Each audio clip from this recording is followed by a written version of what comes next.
dapat dikoordinasikan oleh pihak puskesmas. Misalkan ini nih ada yang datang dari zona merah, kemudian sedang sakit gejalanya sebagaimana perlu dicurigai, sehingga kemudian diputuskan bisa masuk ODP. Dengan dapat info, ketika petugas wilayah dapat info, koordinasikan dengan Pak Kades, ya. Termasuk kalau kemudian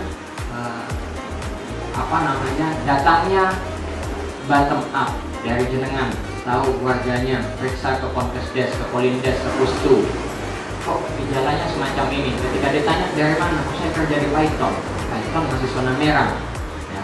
Laporan ke puskesmas. Ingat, ketika laporan ke puskesmas, lapori juga Pak Kadesnya. Pak Kades, saya sambil laporan ke puskesmas, apakah ini bisa dinyatakan ODP atau tidak? Kalau misalkan menurut Dekti bisa masuk ODP, sudah. Apa yang perlu diantisipasi? Nah, ini perlu isolasi mandiri, gitu ya. Nanti kalau kemudian misalkan sebagaimana SOP perlu rapid dan segala macamnya, yang penting Pak Kades nggak kaget dan dia tahu. Ya, perkara kemudian Pak Kadesnya nggak care, yang penting tugas jenengan sudah menyampaikan, sudah melaporkan, sudah selesai. Tugas dan tanggung jawabnya selesai. Sama pun saya misalkan dilapori, tapi kemudian saya tidak peduli, ya sudah, tugas jenengan selesai. Jangan karena kemudian saya laporan 2 kali laporan ke Pak Camatnya nggak peduli, setelah itu nggak laporan lagi, keliru.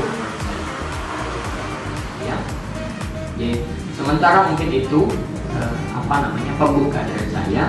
Intinya ayo kita saling berkoordinasi. Intinya itu. Nah, kemudian saya masuk kepada pembahasan. Saya hari Sabtu kebetulan datang ke Banyudugur dalam rangka pemantauan BST, bantuan sosial tunai yang sudah ngomong ke dinas kesehatan. Pertama itu kunci, karena kalau ke dinas kesehatan nggak mengizinkan, tentu saya mewakili gugus tugas ya tidak akan mengizinkan. Kalau sudah menurut puskesmas, menurut dinkes, silahkan, karena Banyudugur termasuk yang zona hijau. Tapi tentu kebiasaan barunya dengan protokol kesehatan sebagaimana yang ditentukan harus dilaksanakan. Oke, saya sepakat.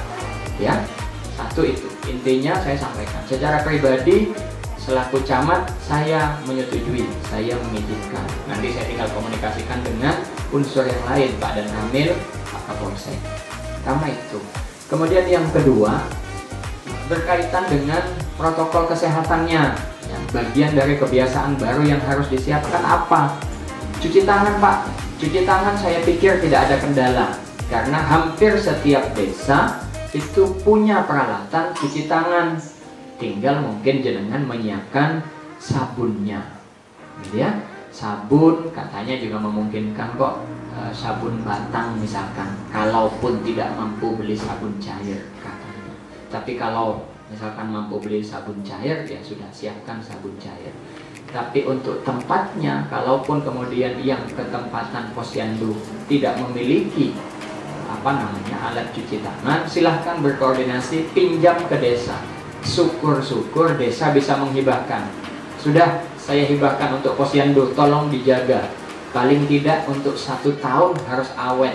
Karena bahannya dari timba misalkan.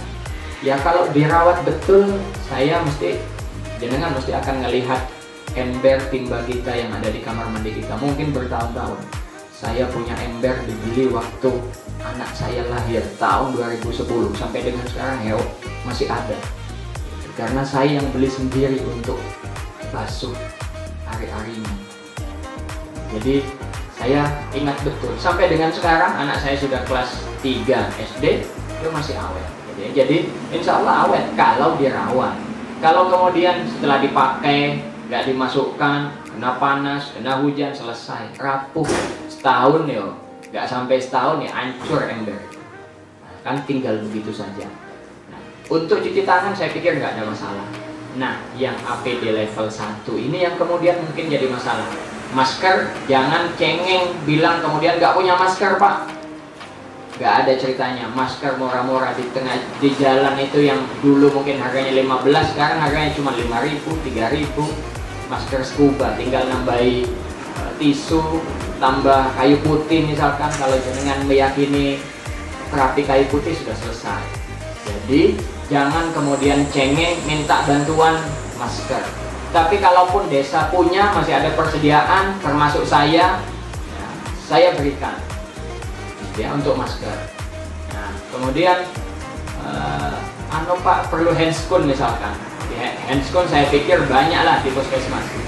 Kan berarti kebutuhannya kalau posyandu balita 33 kali 5 berarti kan cuma 165 handscoon setiap bulan. Kalau itu kemudian selesai habis dipakai ya habis misalkan.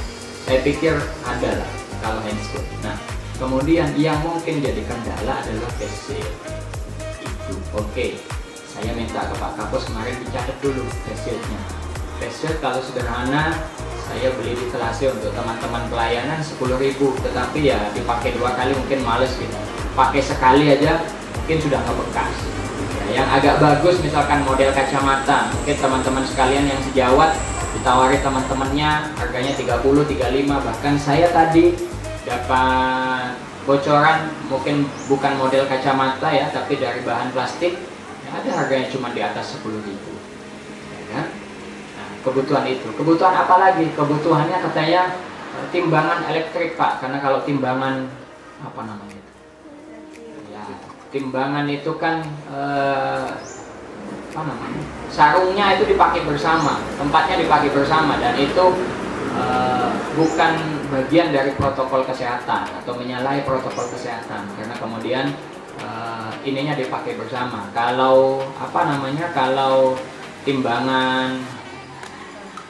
timbangan digital yang kemudian diinjak kan tinggal semprot Pak, disinfektan sudah selesai ya. Tapi kalau kain mau disemprot disinfektan sampai lembab dah ya.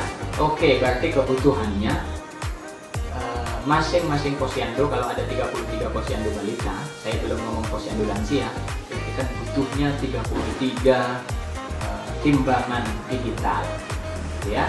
Sementara puskesmas hanya punya 3, kecamatan nggak punya, saya nggak tahu desa punya atau tidak. Kebutuhannya itu. Tapi kemudian ada masukan, kalau timbangan Pak sementara mungkin bisa disiasati dengan cara balita atau apa namanya, yang punya balita itu membawa sarung atau apa namanya, sampir, kemben sendiri, kain sendiri.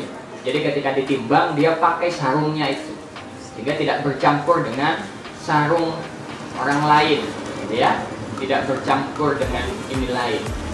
Jadi berarti kebutuhan untuk timbangan digital bisa tidak dianggap sebagai kebutuhan primer, itu bagian dari kebutuhan sekunder.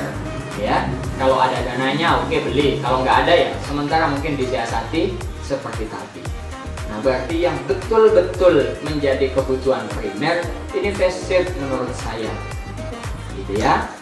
Menurut saya itu, walaupun saya kemarin konfirmasi lagi ke BSD, kalau kemudian kita terpaksa hanya menggunakan masker, tidak menggunakan face shield gimana? Ya gimana lagi Pak? Yang penting protokol kesehatannya dijaga Pak, jaraknya ya tidak begitu numpuk apa segala macam. Oke ya, saya kemarin juga bincang-bincang dengan Mas Debri karena kebetulan saya kemarin melakukan evaluasi keuangan desa di Kaliangan. Saya tanya, biasanya posyandu buka jam berapa? Kalau di sini Pak rata-rata jam 8:30, mungkin selesai jam 11:30. Anggaplah berarti 10:30, 11:30, 12, 3 jam ketika hari buka. Gitu ya. Satu posyandu biasanya paling banyak berapa ininya yang kemudian datang berkunjung, gitu ya. Menurut Mas Jeffrey bisa-bisa sampai 80 ada mungkin satu posyandu yang misalkan hadir semua. Oke, dan itu selesai dalam waktu 3 jam, selesai Pak, gitu ya. Dulu sebelum ada kebiasaan baru. Sekarang setelah ada kebiasaan baru, tentu mungkin tidak bisa selesai dalam jangka waktu 3 jam.